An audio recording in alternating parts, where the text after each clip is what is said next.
Ternyata di bisnis itu biasanya sih malahan itu merupakan buat orang yang negatif, dia akan merasa itu bukan jalannya. Jadi negatif, bukan jalannya. Tapi kalau buat orang positif, itu adalah anak tangga ke level yang lebih tinggi. Jadi kenapa dipasang ini? Karena kalau istri saya bilang, kalau kamu nggak pasang mata gini ya, kalau nggak pasang mata ini ntar tukang parkir takut.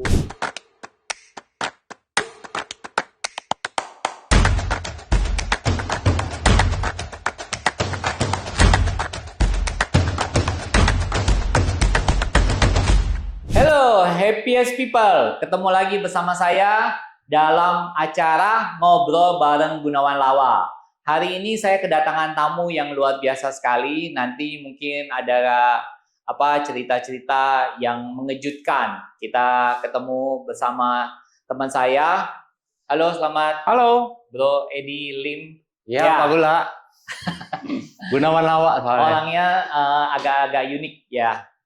Ya, sedikit perkenalan, Bro Edi Lim ini punya perusahaan namanya PT Megacool, di mana bergerak di bidang otomotif ya. Mungkin kita bisa sedikit sharing yang katanya Bro Edi Lim ini mulai usahanya dari garasi ya. Mungkin bisa cerita sedikit. Sebelum menjadi PT Primajire, produk yang kita mulai Megacool ini ya dari rumahan, ya tadi bilang dari garasi ya. Selain yang Megacool, sebelumnya juga ada daur ulang plastik.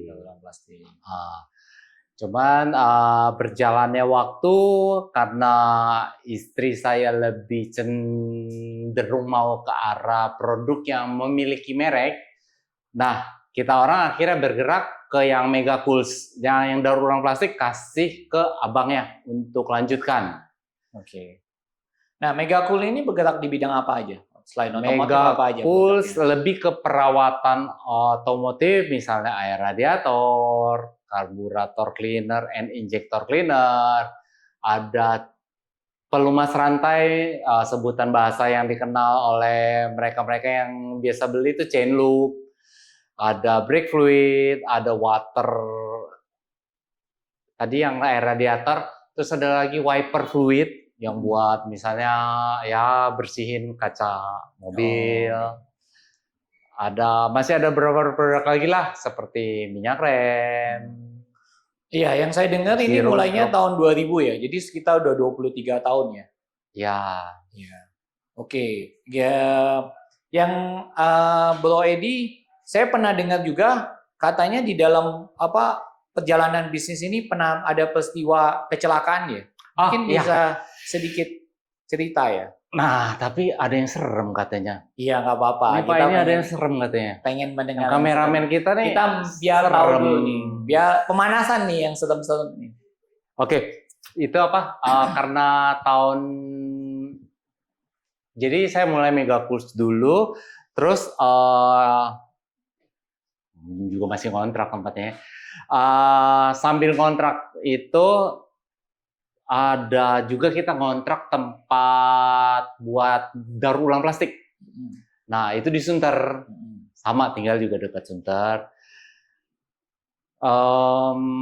Kekurangan daya listrik waktu tahun 2005. Jadi saya beli genset yang murah.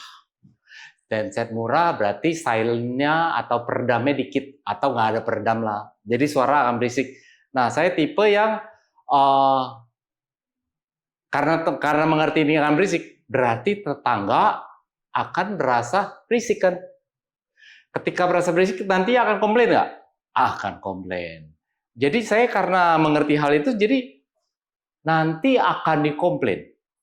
Ya mendingan kita redam dulu dong.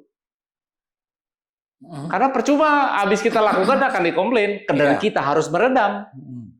Mendingan redam dulu sebelum dikomplain. Jadi tidak pernah ada komplainan.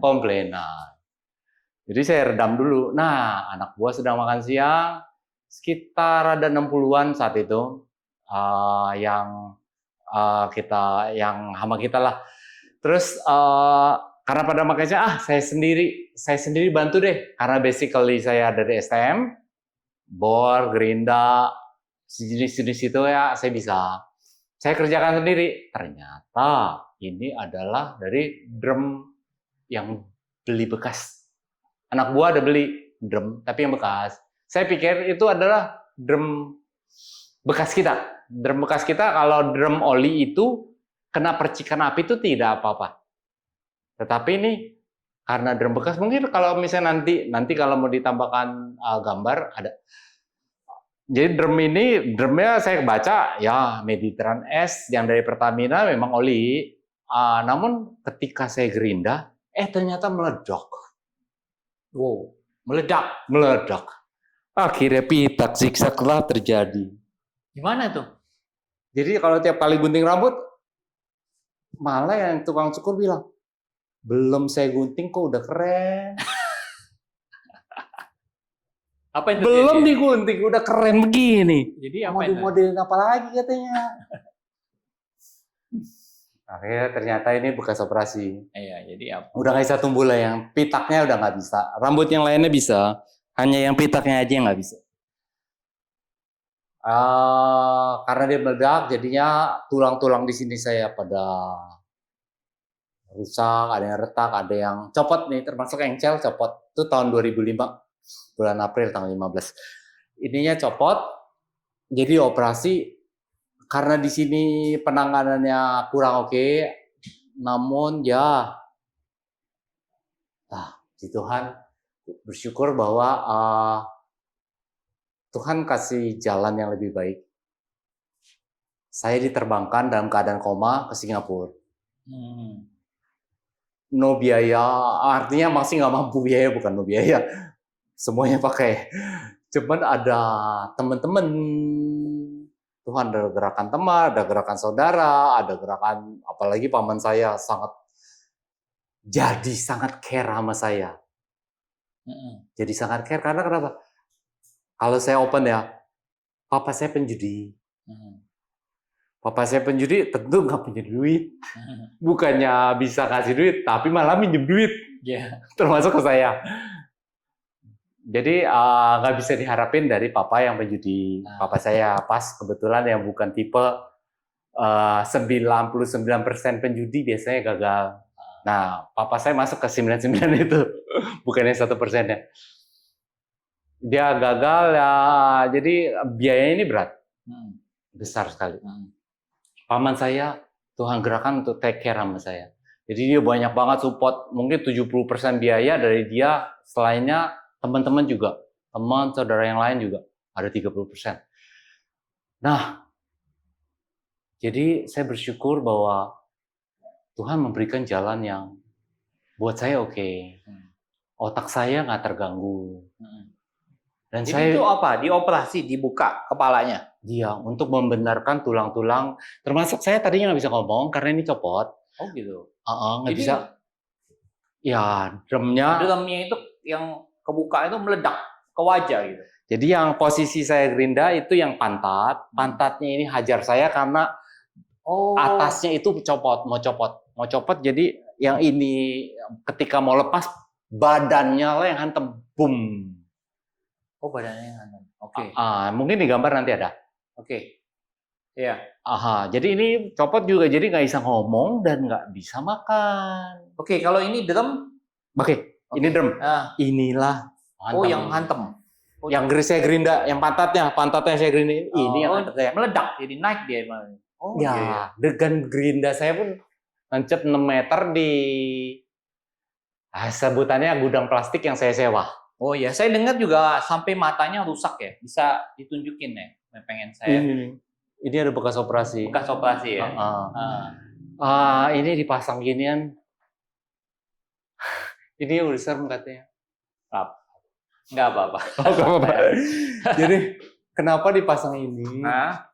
Karena kalau istri saya bilang, kalau kamu nggak pasang mata gini ya, ini mata plastik dong. Iya. Kalau nggak pasang mata ini, ntar tukang parkir takut. Oh gitu. Wah luar biasa. Tukang parkirnya kabur.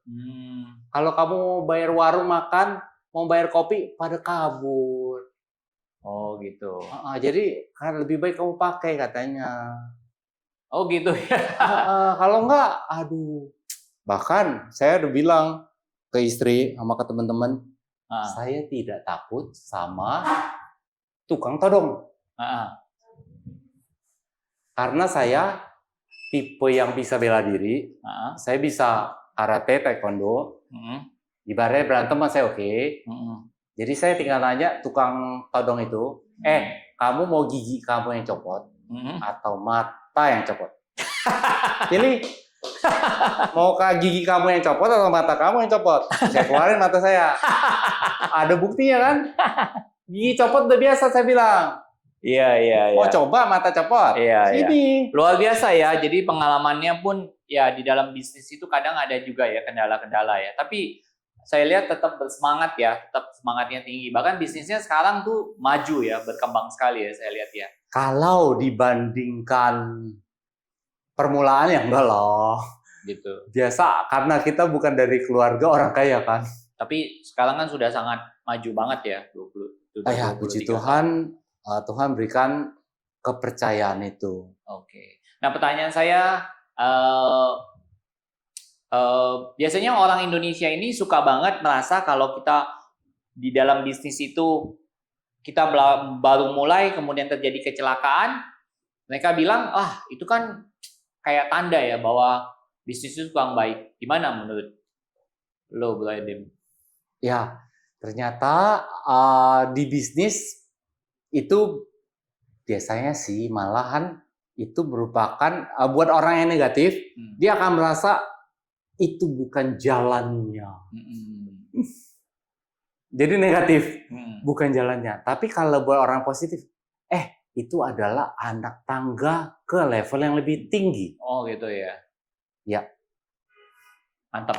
Oke, pertanyaan saya selanjutnya adalah kenapa pilih produk yang untuk berhubungan otomotif? Oke. Basically saya karena cuma lulusan STM. STM ya. Hanya kenapa? Karena tadi saya udah buka. Iya. Bahwa papa saya penjudi. Iya. Tidak mampu kuliahkan saya. Jadi cuma bisa sampai STM. Tapi bukan berarti halangan ya untuk orang STM pun bisa jadi itu orang. adalah halangan. Itu halangan. Karena kalau bisa sekolah ada modal itu lebih nggak ada halangan. Oh gitu. Iyalah nggak punya duit lebih ada halangan lah. Tapi nggak ada duit, nggak sekolah tinggi juga bisa buka usaha, bisa megacall. Aku rasa itu oke lah, bagus banget gitu. Ternyata nggak semua orang seperti itu. Tidak semua orang.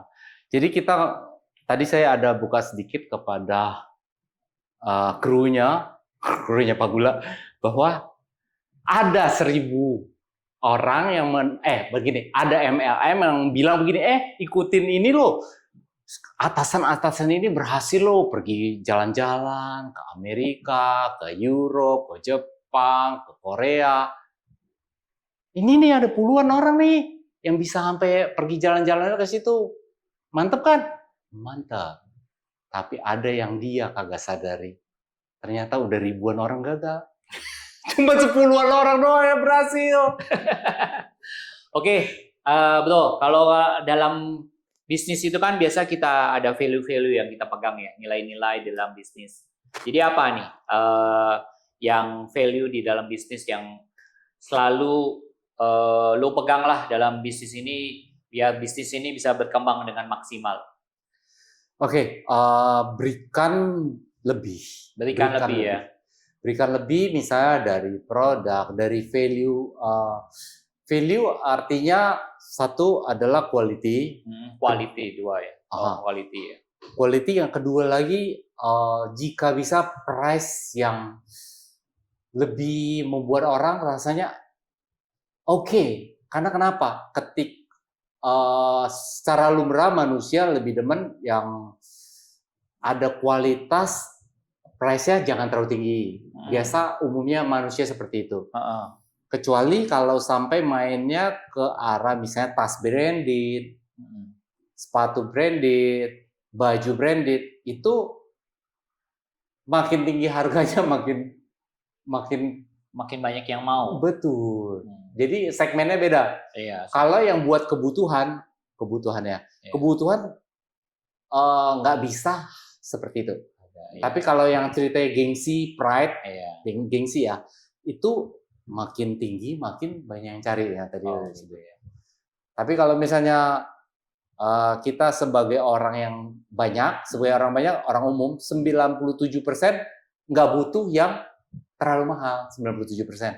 Tapi ada 3% orang yang, saya maunya pokoknya bisnis kelas. Saya maunya bajunya branded, mobil branded, kendaraan branded. Itu mungkin tidak ada. 3-7% mungkin kira-kira begitu. Oke. Nah, Bro, pengen tanya lagi nih sekali lagi. Anak kan sudah umur 20-an nih. Pengen ngasih legacy apa sih ke anak warisan? You pengen diingat sebagai apa? Jika mereka bisa teruskan, itu adalah yang pertama. Pertama adalah kepada keturunan. Tetapi jika tidak ini ada beberapa faktor. Satu, dia tidak mampu. Anak pun ada yang cacat. Jadi kalau misalnya lahir, kita punya keturunan nih. Karena ada kan, ada keluarga yang anaknya cacat. Oke, nomor satu. Kedua, dia baik, bisa meneruskan. Tetapi ada lagi, namanya manusia bisa aja sakit kan, bisa kecelakaan. Bagus saya mata doang buta. Ada teman saya jatuh dari motor, pikirannya hilang. Artinya makan aja bisa banting piring, mau suruh mandi bisa banting-banting pintu. Jadi susah. Jadi kalau legacy, yang tadi saya bilang prime-nya adalah keturunan. Tapi kalau keturunan tidak mampu, nah serahkan kepada profesional. Not so problem. Oke. Nah, kalau kayak gitu, apa sih suka dukanya di dalam bisnis ini? Suka duka, jika ngalamin yang susah, jalanin aja. Misalnya, ini kata-kata hiburan juga, dan membangun. Misalnya, saat COVID, kan sepi. Tadi saya juga ada jelaskan pada kru. Misalnya pabrik ban, mobil atau motor, ketika COVID pada nggak gelinding dong. Mobil nggak nyala, ban nggak muter. Nah, apakah ban kendaraan ini habis? Ya kagak, muternya kagak. Terus misalnya ini lain lagi. Misalnya wanita pakai lipstik. Waktu COVID dia pakai masker. Dia nggak pakai lipstik. Iya, jadi nggak ada yang lihat. Nggak kelihatan kan? Percuma pakai juga nggak kelihatan. Nah, pabrik lipstik gimana? Ya sepi. Iya. Sama mirip kayak saya, sepi. Jadi gimana bisa bertahannya? Nah, kan karyawan banyak waktu itu. Ya, terpaksalah daripada zero. Artinya kita juga ada perusahaan yang mungkin bisa 100% bayar gaji, ada. Cuma itu dikit. Ada kebanyakan malah sampai terpaksa pecat. Iya, benar sekali.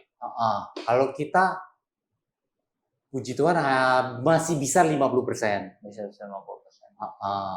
Walaupun semuanya susah. Jadi kita perusahaan susah, karyawan juga susah. Kita juga mengerti mereka karena kenapa? Mereka tahu tetap harus bayar kontrakan, ngekos. Itu juga biaya. Dan mereka walaupun hari-hari ya tetap mesti makan, minimal Indomie ibaratnya. Iya. Nah, caranya survive apa? Yang apa yang dilakukan? Apa kakak ada kiat-kiat untuk bisa minimal survive kan kita waktu itu masa krisis itu gimana? Ya, kalau karena kita perusahaan yang ada jaminan kepada bank, jadi ya terpaksa lah minus. Pinjam duit bank. Oh, caranya itu sampai kita supaya mereka pun bisa survive, anak buah pun bisa tetap hidup, tetap bisa bayar kosan, kontrakan, bisa tiap hari makan mie instan atau apapun terserah. Iya, tapi kan kita percaya bahwa setiap krisis itu kan pasti berlalu. Ya, saat ini tentu sudah balik normal dong ya. Mulai balik normal. Mulai, karena saya tipe yang tadi saya juga dijelaskan juga. Saya tipe yang belajar mengucap syukur. Jadi ketika saya lihat ada kemacetan, saya mengucap syukur. Saya bilang apa? Tuhan terima kasih berarti ekonomi mulai naik. Kalau lagi COVID, orang mau keluar aja takut. Sekarang Iya. orang mau keluar, puji Tuhan. Oke. Ada kemacetan artinya puji Tuhan, ekonomi berarti lagi naik. Oh iya, oke. Nah, sekarang kita pengen Bro Elim nih kasih motivasi nih buat anak-anak muda yang mungkin pengen usaha maupun mereka profesional. Apa nih yang harus kiat-kiat yang mereka harus milikin gitu? Ada beberapa segmen misalnya kita manusia itu diberikan talent, terkadang ada yang spesial, terkadang ada yang umum. Nah, talent kita lebih ke arah mana, kita sendiri yang tahu. Kemampuan kita pun sendiri yang tahu. Kayak saya nggak bisa sekolah, tentu saya nggak bisa jadi dokter gigi, nggak bisa. Oke. Tapi apa yang dengan kita mampu punya, kita pelajari atau tingkatkan. Tidak, passion ya. Betul. Misalnya passionnya ada orang yang di bola, ada yang di catur, ada yang bulu tangkis. Kemampuan masing-masing, ada yang gunting rambut. Passionnya memang gunting rambut. Itu perlu lulusan apa nggak? Ya terserah kamu mau diluluskan apa. Kamu nggak perlu lulus tapi kamu bisa jadi yang bisa cut hair-nya luar biasa. Jadi sekolah nggak sekolah, masing-masing punya kemampuan juga. Tapi ketika kita nggak mampu, cari tahu apa kemampuan kita. Oke, HPS People, tadi kita lihat bahwa dengan apa yang kita ada, itulah sebenarnya kita mau mulai. Tanpa harus kita memulai dengan yang kita tidak punya. Dari Bro Elim tadi katakan, ya kita apa yang kita punya, itulah kita mulai sesuatu. Cari tahu. Cari tahu juga. Nah, HPS People, kalau nggak tahu susah lah. Kalau kamu pengen channel ini berkembang lagi dan podcast ini bisa maksimal, jangan lupa ya untuk subscribe, share, dan komen. Bahkan kalau bila perlu ada pertanyaan-pertanyaan, tulis saja di komen. Nanti kita coba akan bahas bareng-bareng. Kalau kita bisa bantu jawab, kita lebih bisa baik lagi. Kita lanjut lagi ya sekarang ya pertanyaannya ya. Oke, sekarang ada Q&A. Q&A ini pertanyaan-pertanyaan yang mungkin ditanyakan oleh happiest people, orang-orang yang terbahagia. Apa sih tantangan dalam bisnis yang Bro Elim lakukan? Tantangan? Di setiap bisnis umumnya kalau bukan hal yang luar biasa banget, artinya umumnya punya kompetitor. Mau dari air minum, mau laptop, mau sepatu, sendal, baju, apapun juga ada kompetitor. Mau sepeda motor, pabrik mobil, semua itu kompetitor. Pasti ada, iya. Masing-masing juga punya, kalau sebutnya porsi, iya. Ibaratnya, kalau saya sebut merek ya, mobil Toyota punya favorite-nya sendiri, fansnya sendiri, mobil Honda punya favorite-nya sendiri, motor pun demikian, ada Yamaha, ada Honda, Suzuki, ataupun apapun. Jadi masing-masing saya punya segmen sendiri. Air minum juga, air minum yang murah ada, sampai yang mahal-mahal pun, yang dari luar negeri import ke Indonesia pun di hotel-hotel juga ada yang jual. Iya. Yang sebotol 50.000 ada, padahal kita minum segelas atau sebotol yang 1.000, 2.000 perak, 3.000, 5.000 ada. Jadi masing-masing segmen. Jadi setiap itu ada kompetisinya. Oh gitu. Kopi pun ada kompetisinya. Gitu ya. Mie juga, loh. Tadi sebetulnya ada Indomie, ya juga ada mie sedap, ada mie yang lain. Iya. Oke. Nah, pertanyaan selanjutnya, apa yang biasanya dilakukan kalau misalnya ternyata sudah lakukan ini, biasanya kalau tidak berkembang gimana? Kalau misalnya kita udah lakukan ini kan, udah bikin produk, kemudian kita udah marketing, ternyata ini kok nggak berkembang ya? Kalau produk-produk tertentu, biasanya apa yang dilakukan? Untuk Biasanya biar- kita akan review ya. ah, kenapa? Hmm. Kalau nggak mampu atau kita nggak bisa kembangkan market itu, Hmm. lebih baik di-cut. Lebih baik di-cut ya kalau Iya. tidak mampu ya. Karena kalau nggak, dia itu akan seperti sebutnya aja ya. Anggaplah seperti kanker malah ngegrogotin. Minus, minus, minus. Dan jika ditolong terus, tetap minus. Artinya, jika kita udah jalan 3 tahun dan minus, apakah kita mau minus ini sampai 30 tahun? Gitu ya. What's for? Jadi Nggak perlu. bisa ya. Sebenarnya oke Bijak lah. aja ya kalau produk itu sekitar per minute ya. Lebih baik seperti itu. Jika tidak punya tim lagi yang bisa. bisa usahakan, artinya ada divisi khusus. Kalau nggak divisi khusus itu nggak mampu, lebih baik ya seperti tadi, lebih baik di-cut. Daripada dia minus terus dan harus dibiayain, bahkan narik semua. Ibaratnya ada kan namanya di suatu perusahaan karyawan yang baik, yang berkembang. Tetapi karena perusahaan jadi minus-minus mulu, yang karyawan yang oke, kita nggak mampu berikan lebih. Karena minus terus. Gitu ya. Jangan dipertahankan. Oke, mantap, saya dapat. Oke, nah seberapa penting passion di dalam kita melakukan sesuatu itu? Hasrat kita itu gimana? Kalau kita punya hasrat itu akan lebih mudah. Misalnya orang punya talenta, misalnya ya, dia talenta main sepak bola, misalnya. Jadi daily-nya dia emang demen, misalnya nendang bola, demen ke lapangan atau main bola dengan teman ABC. Nggak perlu disuruh pun, ibaratnya begini, nggak digaji pun dia demen main bola. Iya. Itu hasratnya. Itu akan lebih mudah terbentuk karena talentnya dia. Gitu ya. Misalnya orang demen melukis, ya udah nggak usah kamu kalau melukis nanti mama atau papa kasih kamu duit 10.000 ya setiap kali kamu melukis. Beda dengan yang talent, nggak disuruh pun dia melukis terus. Itu beda. Ya? Oke. Talent. Jadi cari tahu talentnya apa. Karena setiap ini Tuhan berikan talent yang berbeda-beda. Talent beda-beda. Jadi passion itu penting sekali ya di dalam kita mau memulaikan sesuatu ya. Apakah kita bekerja atau bahkan kita memulai bisnis kita ya. Iya, kalau yang terpaksa akan lebih berat. Oke. Karena kan ada orang suka bilang, passion itu nomor 2, passion itu nomor 3. Yang penting kita tuh kerja dulu. Nanti passion itu ya kita ngikutin aja gitu. Kalau bisa milih, biarlah cari dahulu passionnya apa dan carilah job yang sesuai dengan passion. Jadi sekali, ibaratnya ini ada pepatah yang bilang, sekali mendayung 2-3 pulau terlampaui. Oh gitu, oke.